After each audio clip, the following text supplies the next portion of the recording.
In 2016, Russia interfered in U.S. elections, something they have done to dozens of countries.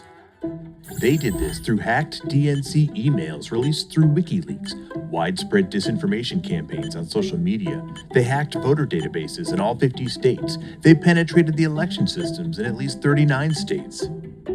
This is incredibly significant. 39 states were breached with security by the Russians. Russia targeted voting systems in all 50 states. On election night 2016, exit polls showed Clinton handily winning Florida, Pennsylvania, North Carolina, and Wisconsin, states which ended up being called for Trump.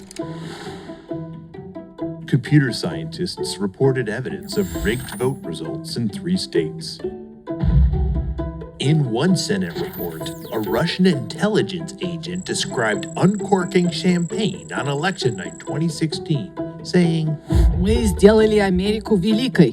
A top secret NSA report that concluded Russian military intelligence executed a cyber attack on at least one software company that supplied voting software and targeted local election officials.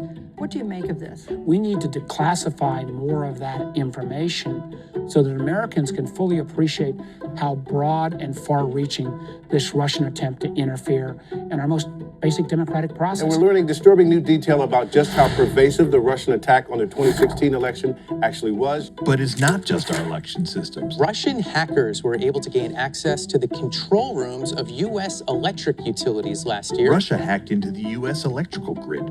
Russia has agents in the U.S. Treasury Department. Russia even breached the FBI from U.S. soil. Stunning breach of U.S. intelligence by Russian spies long before the 2016 election. And Russia is already hacking our next elections. So between the Cold War and now, it's safe to say, no, Russia is not an ally of the United States, and is in fact a hostile nation. What Russia is doing and what Mueller really wanted us to take away from his investigation is that they will not stop. The U.S. is the #1 enemy. Russia's election meddling comes on top of existing voter suppression perpetuated by Republicans. At the end of the day, a lot of us are campaign officials or campaign professionals, and we want to do everything we can to help our side. And sometimes we think that's voter ID, sometimes we think that's longer lines, whatever it may be. Illegal voter purges, gerrymandering, voter ID laws, voter misinformation, voter intimidation, unreliable voting systems, the Electoral College. Right, traditionally, it's always been Republicans suppressing votes in places. And that's what you're going to see in 2020. That's what's going to markedly different.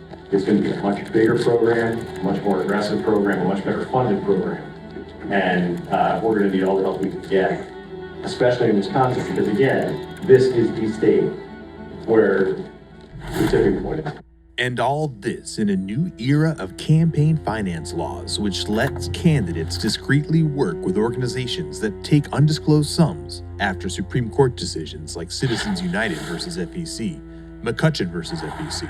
And now, we don't even have a functioning FEC. Right now, the agency in charge of enforcing campaign finance laws, the Federal Election Commission, is largely unable to function.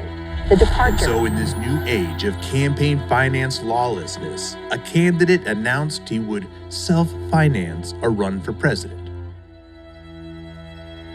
But he soon took in more money than any Republican before him.